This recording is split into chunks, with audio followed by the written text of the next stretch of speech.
Dans cette vidéo, je vais vous expliquer comment convertir des grosses unités, le téra, le giga, le méga, et les très petites unités, le micro, le milli, le nano. Donc, les petites unités sont utilisées par exemple pour calculer des très petites masses. Par exemple, ici, l'unité considérée, ça sera le gramme si on parle de masse. Milligramme ici, microgramme ici, nanogramme ici. Pour les grosses unités, on peut parler aussi la capacité d'un disque dur en octets. Octets, kilooctets, mégaoctets, gigaoctets, téraoctets. On peut aussi, pour les grosses unités, parler de l'énergie. Donc ici, ça sera le joule, qui est l'unité qui mesure l'énergie. Donc joule, kilojoule, mégajoule, gigajoule, térajoule. Voilà. Donc maintenant, je vais vous expliquer comment utiliser ce tableau qui diffère très peu du tableau que vous avez appris en 6e avec les conversions d'unités de longueur. Je vous fais un premier exemple. Alors un premier exemple, comme vous utilisez ce tableau en primaire. Par exemple, 2,3 téraoctets en octets. Donc l'unité considérée c'est l'octet, on n'est pas eu, c'est octet. Donc ici kilooctet, mégaoctet, gigaoctet, téraoctet. Comme en primaire, le 2 chiffre des unités, je le mets dans l'unité de départ, téraoctet. Je mets mon 2 ici. Ensuite, je recopie les autres chiffres, à savoir juste le 3. Je veux des octets. Donc je vais mettre la virgule au fond de la case octet. Ici c'est unité. Le fond de la case est ici. Je mets ma virgule. Et je complète par des zéros.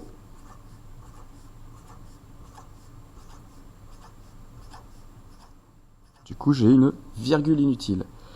Si, je vais effacer l'octet. Si je veux savoir 2,3 téraoctets, combien c'est d'octets, il ne me reste plus qu'à recopier. 2,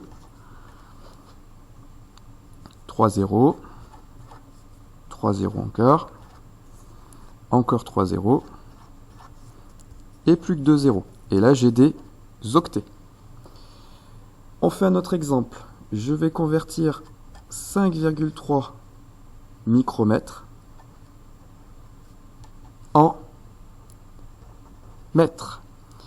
Comme tout à l'heure, on va utiliser le tableau. Comme en école primaire, je choisis le chiffre des unités. Ici, c'est 5, que je vais mettre dans l'unité de départ, micromètre. Donc, je vais mettre 5 en micromètres. Donc là, il y a juste le micro, mais comme tout à l'heure, l'unité ici considérée, c'est les mètres. Mètres, millimètres, micromètres, nanomètres.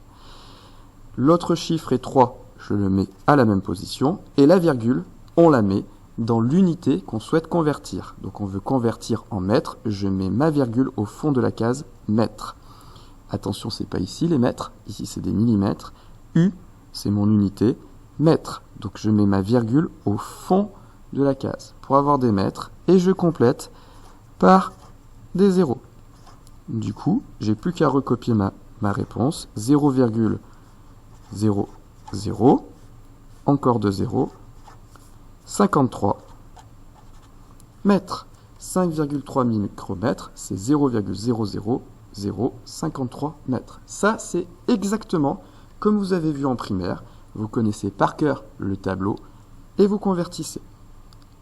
Maintenant, on va voir un niveau un peu plus élevé en 3e ou fin de 4e lorsqu'on a vu les puissances.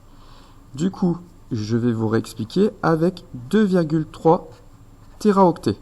Toujours la même conversion d'unité en octets. Je veux 2,3 téraoctets en octets. On sait que 1 téraoctet, d'accord, c'est 10 puissance moins 12 octets. Puisque ici, quand c'est l'unité octet, c'est forcément 1 octet. 1 octet égale 1 octet. 1 kilooctet égale 10 puissance 3 octets. 1 mégaoctet égale 10 puissance 6 mégaoctets. 1 gigaoctet égale 10 puissance 9 octets. 1 téraoctet égale 10 puissance 12 octets. Donc 2,3 téraoctets est égal à 2,3 fois 10 puissance 12 octets.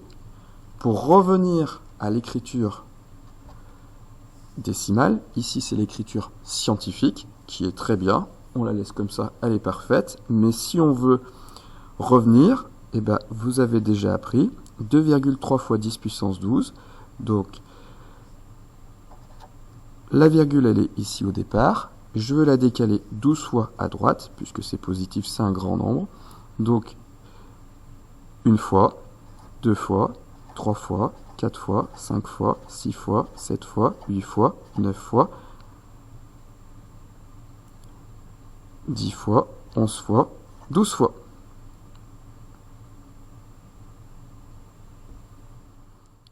Octet. Donc il y a un petit souci. Non, il n'y a pas de petit souci. J'ai exactement le même nombre de chiffres. 1, 2, 3, 4, 5, 6, 7, 8, 9, 10, 11. 11 0. 1, 2, 3, 4, 5, 6, 7, 8, 9, 10, 11 0. Donc j'ai bien exactement la même réponse que je fais comme en fin de collège ou comme en fin de primaire. D'accord ? L'avantage de faire comme en fin de collège, surtout en physique-chimie, vous avez directement la réponse qu'il faut écrire. Je continue avec le deuxième exemple quand on a une très petite unité, 5,3 micromètres, que je veux convertir toujours en mètres. Du coup, comme tout à l'heure, ici, j'ai 1 nanomètre qui est égal à 10 puissance moins 9 mètres, 1 micromètre qui est égal à 10 puissance moins 6 mètres, 1 millimètre qui est égal à 10 puissance moins 3 mètres, et 1 mètre qui est égal à 1 mètre. Du coup, 5,3 micromètres fois 10 puissance moins 10 puissance moins combien? Moins 6, on a dit, mètres. J'ai ma réponse sous forme d'écriture scientifique. Si je reviens à l'écriture décimale, ma virgule est ici au départ, je la décale 6 fois à gauche, 1 fois, 2 fois, 3 fois, 4 fois, 5 fois, 6 fois. Ma virgule se retrouve ici. Je rajoute un 0 et j'ai bien 3 et 2, 5, 0, 3 et 2, 5, 0, comme tout à l'heure. Donc, pour vous dire qu'on a exactement la même chose. Je vais faire un dernier exemple à peine plus compliqué. Donc cette fois-ci, je vais faire une fois comme en primaire, une fois comme en fin de collège. À savoir, je vais convertir 5,9 micromètres. Et cette fois-ci, je vais les... on va changer d'unité pour que vous compreniez mieux. On va prendre des grammes. 5,9 microgrammes que je vais convertir en kilogrammes. Mettons qu'on veut convertir des microgrammes en kilogrammes. Comment on va faire? Je vous montre comment on fait en primaire. Et je reviens ensuite avec l'écriture scientifique qui est à peine plus compliquée. D'accord? Puisqu'on ne revient pas à l'unité de départ qui est ici, les grammes. On veut des kilogrammes. Donc ici j'ai kilogrammes, grammes, milligrammes, microgrammes et nanogrammes. Comme tout à l'heure, 5 c'est le chiffre des unités que je vais mettre dans microgrammes. 5, le chiffre des unités, je le mets dans microgrammes. Je recopie le reste, 9.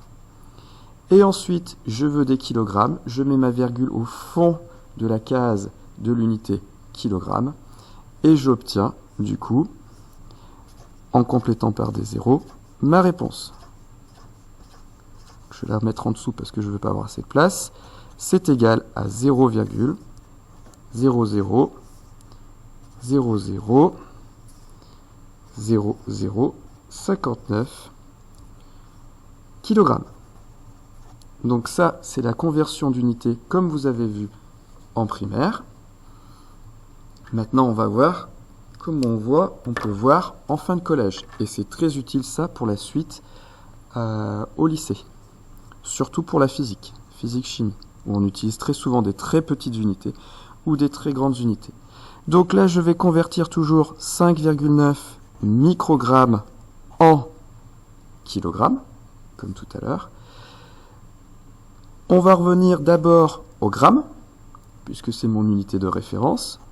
Donc j'écris 5,9 microgrammes, je veux pas des microgrammes, je veux des grammes.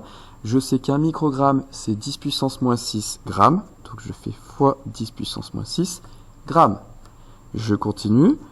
5,9 fois 10 puissance moins 6 grammes. Je veux pas des grammes, mais des kilogrammes.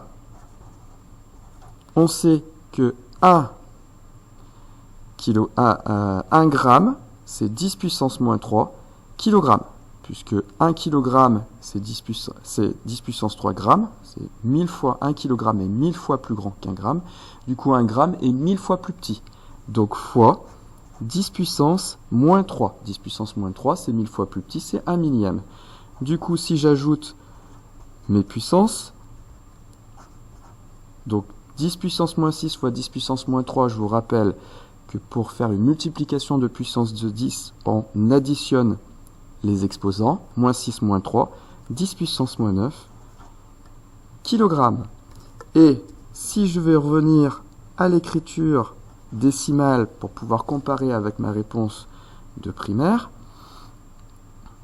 ma virgule elle est ici au départ, je la décale 9 fois à gauche, donc une fois, 2 fois, 3 fois, 4 fois, 5 fois, 6 fois, 7 fois, 8 fois, 9 fois. Ma virgule se retrouve ici, je rajoute un 0 et je vérifie que j'ai bien la même réponse. 3 0 plus 3, 6, plus 2, 8. 3 0 plus 3, 6, plus 2, 8. J'ai bien le même nombre de zéros, du coup j'obtiens bien donc la même réponse pour convertir mes unités, que ce soit en utilisant le tableau comme en primaire ou en l'utilisant avec les puissances de 10 comme maintenant. Donc voilà, le tableau qui est ici, il faut le connaître dans les deux cas. Dans un cas, c'est plus simple parce qu'on sait très bien que 1 kg, c'est 1000 fois plus grand que l'unité de départ. 1 méga, c'est 1 million de fois plus grand, 10 puissance 6. 1 giga, c'est 1 milliard de fois 10 puissance 9. 1 téra, c'est 10 puissance fois 12, plus grand que l'unité de départ. Et dans les petites unités, on sait que le milli, c'est 1000 fois plus petit, c'est 1 millième, c'est 10 puissance moins 3 que l'unité de départ. Et le micro, c'est 10 puissance moins 6 que l'unité de départ, 1 millionième. Et aussi, le nano, c'est 10 puissance moins 9, plus petit que l'unité de départ. Donc j'espère que cette vidéo vous permettra de bien comprendre comment convertir des très petites unités ou des très grosses unités, soit à l'aide du tableau comme en fin de primaire, soit si vous êtes plus à l'aise, comme en fin de collège, avec les puissances de 10.